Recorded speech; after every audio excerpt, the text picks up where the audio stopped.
The staccato bursts of machine gun fire pierced the air, punctuated by the ear-shattering booms of artillery explosions. The acrid smell of smoke and sweat hung heavy over the chaos, as the Allied forces struggled to establish a foothold on the blood-soaked beaches of Normandy. It was June 6, 1944, and the fate of the world hung in the balance.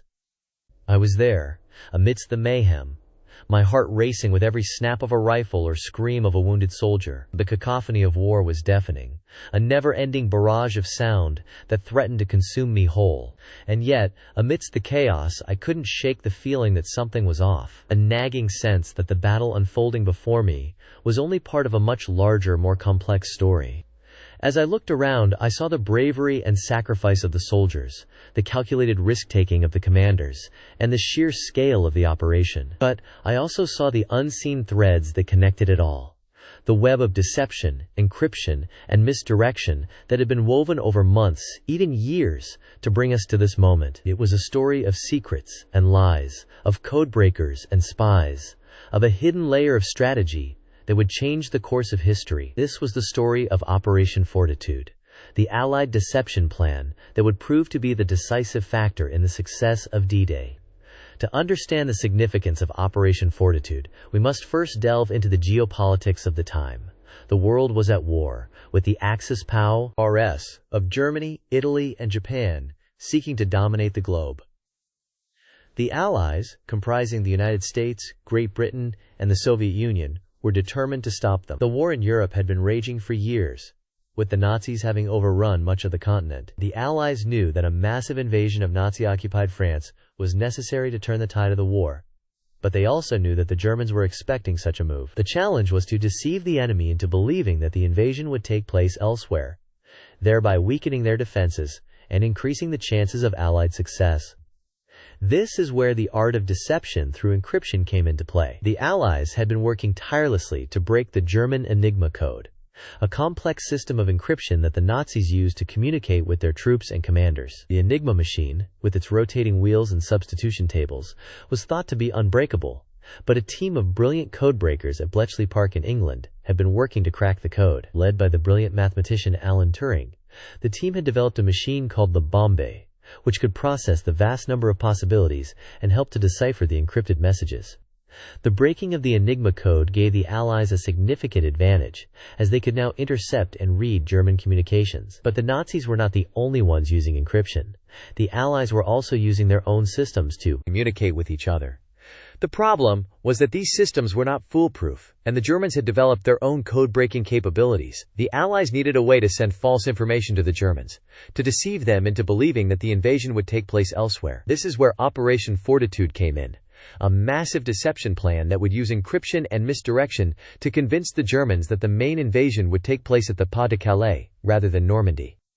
The plan was complex and involved multiple layers of deception. The Allies created a fake army, the 1st United States Army Group, FUSAG, which was supposedly stationed in southeastern England, opposite the Pas de Calais. The FUSAG was given a fictional commander, General George Patton, who was known for his aggressive tactics. The Allies then began to send fake radio messages and other communications, all encrypted, using the same systems that the Germans were trying to break. These messages were designed to convince the Germans that the FUSAG was preparing to invade the Pas de Calais, and that the Normandy landings were merely a diversion. But the deception didn't stop there. The Allies also used double agents, spies, who were working for the Allies but pretending to work for the Germans, to feed false information to the enemy. These agents, such as Juan Pujol Garcia, a Spanish double agent codenamed Garbo, would send messages to their German handlers, all of which were carefully crafted to reinforce the idea that the invasion would take place at the Pas de Calais. The Germans, convinced that they had a reliable source of information, would then adjust their defenses accordingly, weakening their positions in Normandy. As the days turned into weeks, and the weeks turned into months, the Allies continued to feed false information to the Germans. The deception was so convincing that even the German high command was taken in, with Hitler himself believing that the main invasion would take place at the Pas de Calais. The Allies, meanwhile, were busy preparing for the real invasion, using the time and resources gained by the deception to build up their forces and plan their attack. And so, on June 6, 1944, the Allies launched their invasion of Normandy, catching the Germans off guard and quickly establishing a foothold on the continent. The battle was fierce and intense, with both sides suffering heavy casualties. But the Allies had the advantage, thanks to the deception and misdirection of Operation Fortitude. The Germans, believing that the main invasion was still to come at the Pas de Calais, held back their reserves, waiting for the real invasion to take place. By the time they realized their mistake, it was too late, and the Allies had already secured a vital foothold in Europe. As I stood on the beaches of Normandy, surrounded by the chaos and destruction of war, I couldn't help but feel a sense of awe at the complexity and sophistication of Operation Fortitude. It was a testament to the power of human ingenuity and creativity, a reminder that even in the darkest of times, there is always hope, and always a way to outwit and outmaneuver the enemy. And as I looked out at the sea of faces, all of whom had played a part in this epic story, I knew that I had to tell this story, to share it with the world, and to ensure that the bravery and sacrifice of those who had fought and died would never be forgotten. As the Allied forces approached the shores of Normandy, the Germans were well prepared to defend their positions. The 352nd Infantry Division, led by General Dietrich Kreis, had heavily fortified the coast with a series of strongpoints, including the notorious Widerstandsnest 62, a heavily fortified bunker complex that housed a combination of machine guns, artillery, and mortar positions. The Allies, however, had a few tricks up their sleeve, including the innovative use of specialized tanks designed to tackle the German defenses. The first phase of the battle began with an intense naval bombardment, as the Allied fleet unleashed a barrage of shells on the German positions. The USS Texas, a battleship with a main armament of 10 14-inch guns, led the charge, firing over 250 rounds of high-explosive shells at the German strongpoints. Meanwhile, the British cruiser HMS Glasgow, armed with 12 6-inch guns, targeted the German artillery positions, attempting to silence their guns. As the naval guns fell silent, the Allied aircraft took to the skies, with squadrons of P-47 Thunderbolts and P-51 Mustangs providing close air support to the invading troops. The next phase of the battle saw the introduction of the specialized tanks, designed to tackle the German defenses. The British had developed a range of tanks specifically for this purpose, including the Churchill AVRE, a modified version of the Churchill tank equipped with a 290mm petard mortar, capable of firing a 40-pound explosive charge. The Americans, meanwhile, had developed the M4 Sherman DD, a tank equipped with a flotation device that allowed it to swim ashore, providing close support to the infantry as they landed. The Germans, however, were not without their own technological advancements, and their Panther tanks, with their powerful 75mm guns and advanced armor, posed a significant threat to the Allied armor. As the Allied troops began to disembark from their landing craft, they were met with a hail of machine gun fire from the German positions. The Germans had carefully sighted their machine guns to cover the beaches, and the Allied troops were forced to take cover behind whatever obstacles they could find. The specialized tanks, however, were able to provide a degree of protection, with the Churchill AVREs using their petard mortars to blast a path through the German defenses. The M4 Sherman DDs, meanwhile, provided close support to the infantry, using their 75mm guns to take out German strongpoints.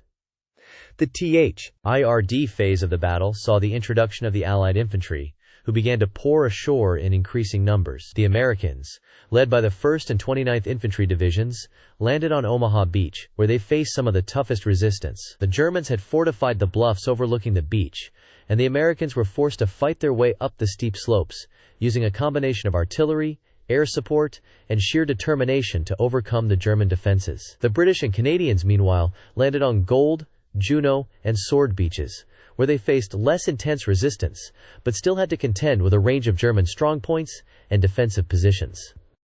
As the battle raged on, the Allies began to gain the upper hand, with their superior numbers and firepower gradually wearing down the German defenses. The Germans, however, refused to give up, and the fighting continued to be intense and brutal. The Allies suffered heavy casualties, particularly on Omaha Beach, where the Americans lost over 2,000 men in the first few hours of the battle. The Germans, meanwhile, were taking a pounding from the Allied air and naval forces, and their positions were beginning to crumble.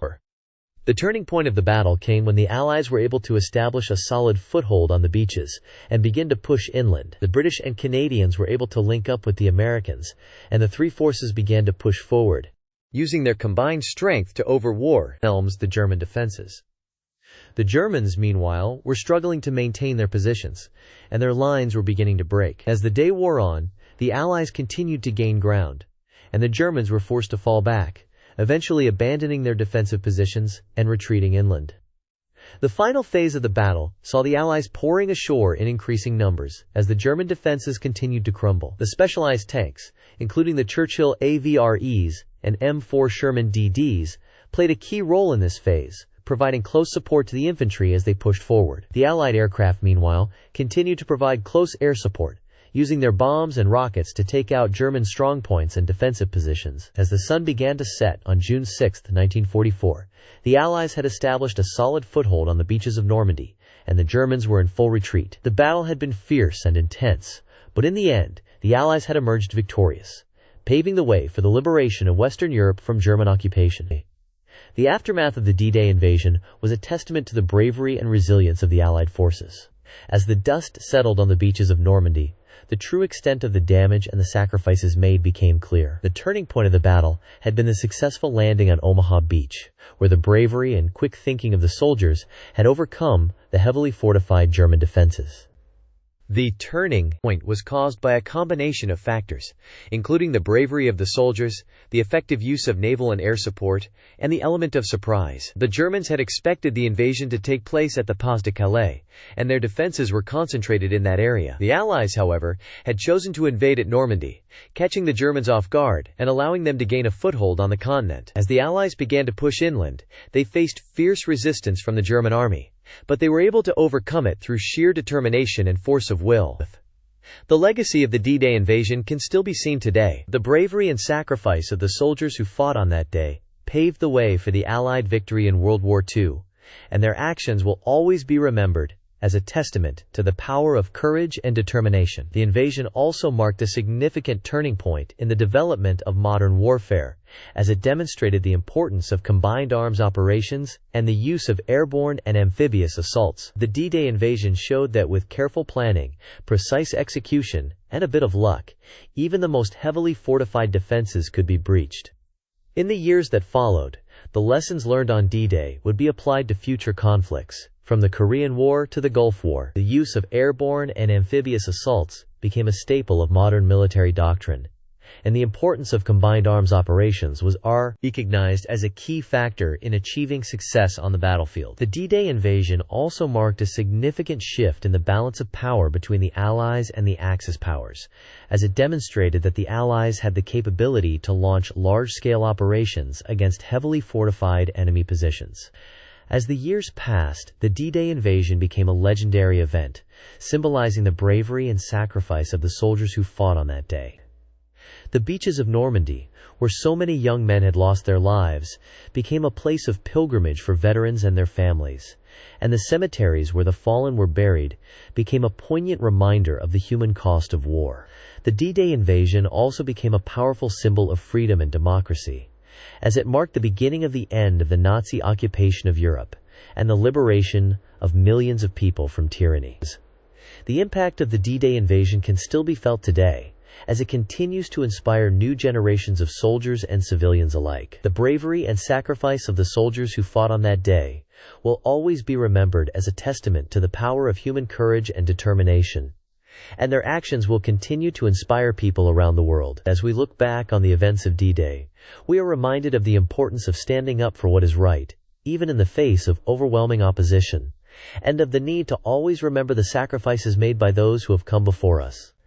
In the end, the D-Day invasion was a testament to the power of human courage and determination, and it will always be remembered as one of the most significant events in modern history. The bravery and sacrifice of the soldiers who fought on that day will never be forgotten, and their actions will continue to inspire people around the world for generations to come. As we reflect on the legacy of D-Day, we are reminded of the importance of freedom, democracy, and the human spirit, and we are inspired to continue working towards a world where such sacrifices will never have to be made again. The story of D-Day is a powerful reminder of the enduring power of courage, sacrifice, and the human spirit, and it will continue to inspire and motivate people for generations to come. The declassified documents and personal accounts of the soldiers who fought on D-Day provide a unique glimpse into the events of that day, and they serve as a powerful reminder of the bravery and sacrifice of the soldiers who fought for our freedom. As we continue to learn from the lessons of D-Day, we are reminded of the importance of honoring the memories of those who have come before us, and of continuing to work towards a world where such sacrifices will never have to be made again. The legacy of D-Day will live on, a powerful reminder of the human spirit and its capacity for courage, sacrifice, and freedom.